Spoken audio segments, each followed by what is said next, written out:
Alrighty, so we're here with Lizzie. We took her out, what was it, this summer, I think? We went a little bit in the fall too, went a couple times, but Yeah. our first time was maybe September. Yeah, it was around September. We took her out and got her set up to shoot.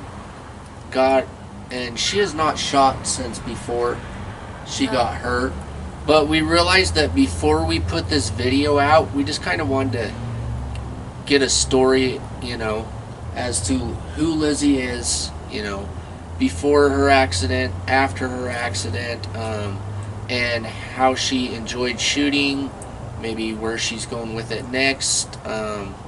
So I guess we'll just kind of really start off with your life before your accident. So before my accident, I used to love anything outdoors. I was just super hyper crazy girl. I love doing any activity really. I love to ride bikes. I raced motocross. I was really into fitness. I loved hiking and like I said, anything really. So most of my life here in Nevada, I lived here since I was about 10, and I rode I did desert racing and motocross. Well, from what I heard, you were a stud too. You were out there tearing it up. I did all right. I mean, don't want to brag or anything, but I did okay. You've That's experienced how I beat the boys. So did it feel good to stomp the guys from time to time? It did. In fact, I think as much as I loved it, my dad probably loved it even more, because he would be talking to some guy, and he'd be like, "Oh, is that your boy out there? Number 5 or whatever, 5th place," and they would be like, "Yeah, that's my boy," and he'd be like, "Yeah, that's my girl right there in 3rd or whatever," or sweet. Yeah, so that was always, he had a good time with that. But we all loved racing. My sister even did it a little bit, and it was a family thing. My cousin Dylan, he is like, huge into it. He went and did the AMA stuff, so we did a lot of that together as a family, and yeah, it was always an awesome time. When I moved to Salt Lake, actually, after I graduated, I went to Great Basin here for a semester, and then I ended up moving to Salt Lake, and that's where I started doing more shooting as an adult. I mean, my dad used to take me target shooting when I was younger, and I got to, shoot cans and targets and all that. Oh yeah, that's always 22 and BB gun, and I've always been a pretty decent shot. But then when I moved to Salt Lake, the family that I lived with, they loved to go trap shooting, so that was kind of where I got to start shooting more as an adult, and I felt like I did pretty good. I was excited to be able to compete, with them and do all that stuff. That's where me and you get competitive. Yeah. And you're a pretty good shot. Thank you. You are. I'm like one of those you guys will see that later on. I mean, sometimes I have my moments where I'm like, I just am set up perfectly, and then other times it's, it depends on how my body's feeling. But I'm one of those people, like, I have to get it, or else you won't be able to get me out of there before dark. Like last time when we went, I was like, I'm hungry, and I was getting a little like cold. Oh, yeah, and then I was like, but I have to get a bullseye. And then I did it, so I was pretty stoked on that. That was awesome. Hopefully I can hit something moving, because I've actually always been afraid of hunting. I'm one of those girls. I'm like, I don't know if I could kill, anything, or I could kill it, but I would be afraid to miss and make it suffer or something. So that's something I've really been afraid of. I want to make sure I get a good kill shot, so at least if it doesn't die immediately, which I know, it doesn't happen all the time, but at least it dies shortly after. See, and that's good. That's starting off right, because every ethical hunter, you don't want the animal to suffer. Yeah. And people that hunt, I would say pretty much everybody that hunts and their heart is into it, you don't want that animal to suffer. Yeah. And you have respect for that animal, Yeah.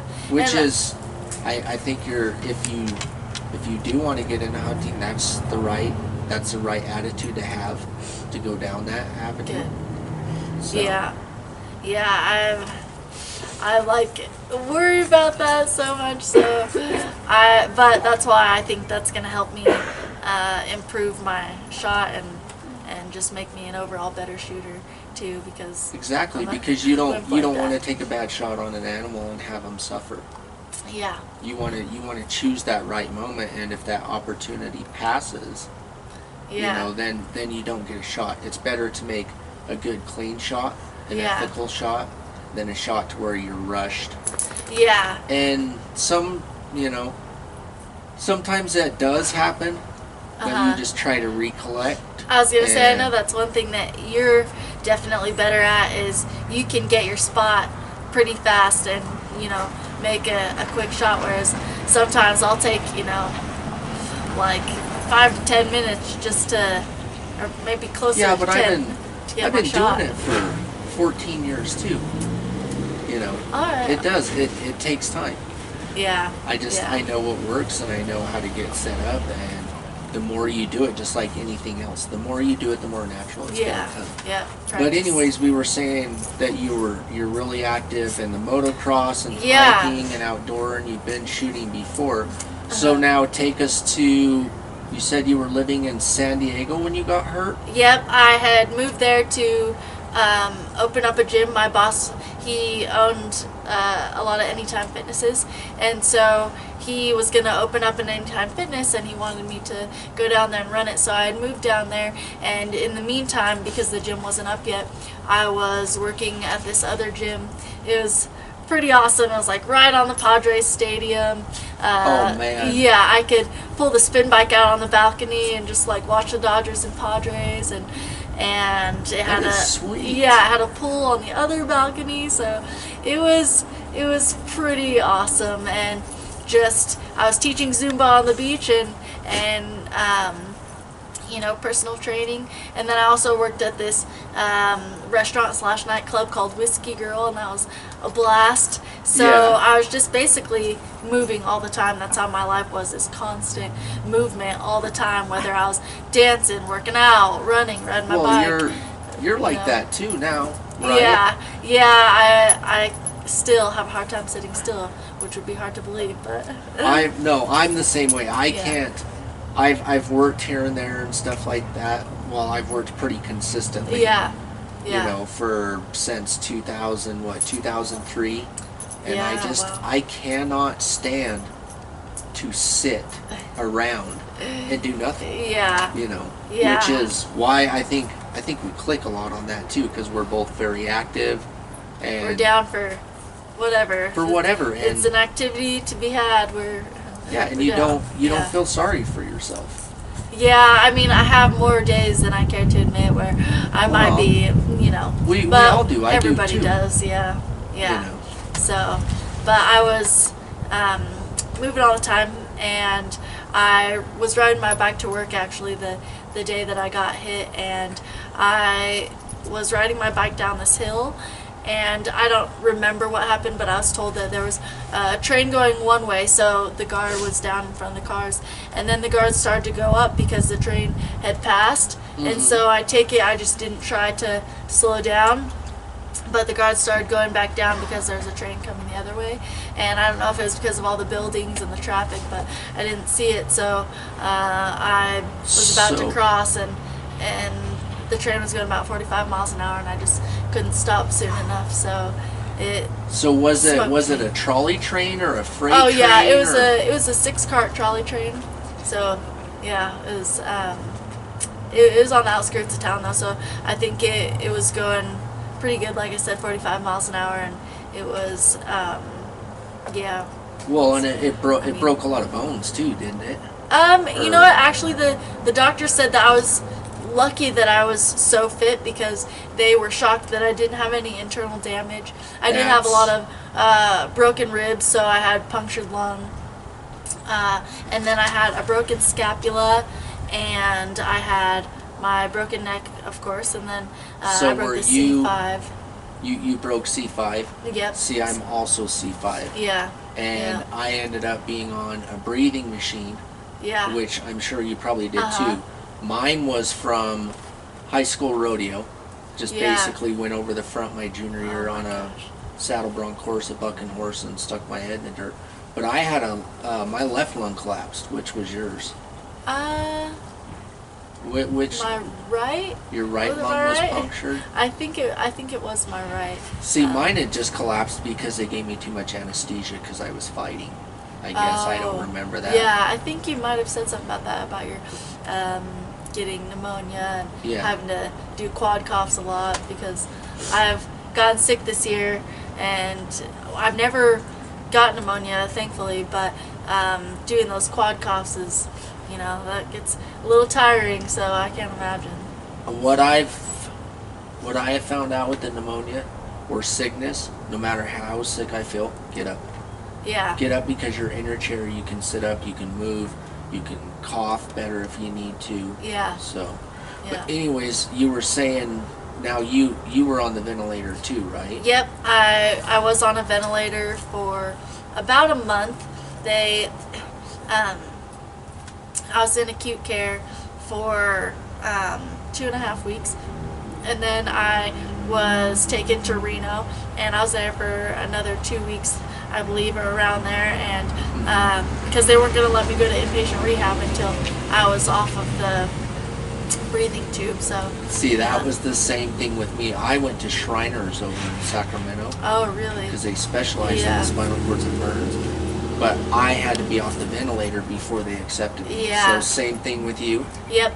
So they actually told my parents that they weren't allowed to admit me into inpatient therapy until I was off the ventilator, which I was told later that the specific hospital I went to in Seattle, Washington, that is it's supposed to be one of the top researchers in the nation for spinal cord injury as well, probably right on. along there with Shriners, and they do accept you if you are still on a breathing tube and stuff. But we didn't know that, so we waited, until I was off that, and then as soon as I was off, they let me go to Washington. So then I did my inpatient there for And 6 more weeks. Did you say that was Seattle or where in Washington?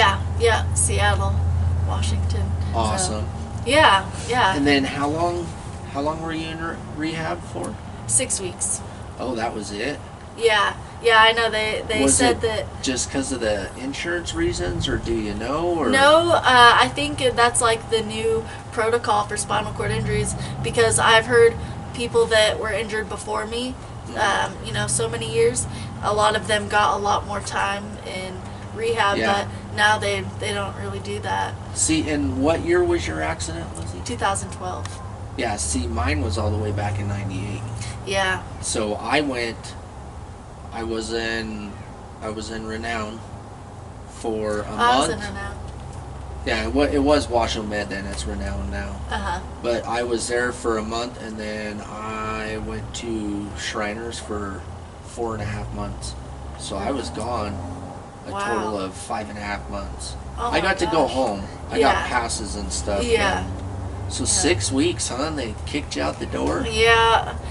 I think now they're not doing as much trying to do restorative therapy. Now they're all about adaptive, so they don't try to really get you back up Restore and go the in necessarily. muscles that They're you just have, about or get showing those- you how to do things the new way. Yeah. So, which I've always been really stubborn about. I'm hard-headed, so I didn't really It's like alright, that. me and you But both. yeah, but I'm learning still every day. So Yeah, and So- you just continue to learn and grow. Yeah. It's Yeah. actually amazing. I think it's amazing that when you're forced to learn to adapt, how quickly you do. Yep, exactly. You know. There are things at home that I don't want to ask for help, so I try to do them by myself, and it doesn't matter how many times I've failed in the past. Like, I'll still try to do it on my own once or twice, and then I'm like, Mom! But See? I still usually try it. But I mean, there are things that I was like, I'm gonna try to do that on my own, and I've tried it, and it worked. So And how you that's learn. awesome Yeah. too. See, I'm the same. There's even some stuff to where, because I live on my own, and Yeah. you actually live with your fiance, Yeah, right? yeah, I live with my fiance, but my mom takes care of me a majority of the time because he Yeah. works out at Jarrett. So Yeah, so yeah. see, there's times to where I'm alone. I'm like, oh, I'll just wait till a caregiver comes in or something like Oh, that. Because I've tried and tried, and I'm like, you know what? No. yeah. And maybe just because I tried this time or tried that time, and there's stuff that still I'm like, holy crap, I got it. That's awesome. Yeah, I do You that all know? the time. I can't imagine being on my own because I I'm like impatient. I'll say that I'm gonna wait and then I don't, and it's gotten me in trouble a few times where I'm like, oh, all right, I'm down, woman down. Woman down. Yeah. So, uh, So you went to rehab for 6 weeks, and then you came home, and you were living with your mom, right? yeah, I lived with my mom and Steve, and we actually lived in a tri-level house. So Oh. my stepdad would carry me up and down the stairs, every day because Yeah. they didn't want me to be upstairs just in case there was an emergency while Steve was gone for work, and so that would be hard for my mom to get me downstairs and So outside. up and down the so, stairs. yeah, so I lived downstairs, and Steve would carry me up and down the stairs all the time, and so we ended up moving over to another area, and we got a single story house, and it was great because it was helpful for me and for my mom, and also we had the opportunity to get other caregivers that were going to help me with our bathroom because the Baileys actually came out to our house and redid our bathroom for free. And Bailey so, Construction here in yeah, town. That and is so that awesome. was super awesome because we were worried that we weren't going to be able to get a caregiver out to give my mom, relief. Hey guys and gals out there, just wanted to let you know that we are putting the finishing touches on Lizzie Pritchett, the first part of the series. Go ahead and like this video, subscribe to the channel, and as always, thank you guys so much for your support, and we hope you guys enjoy this series. Have a good day.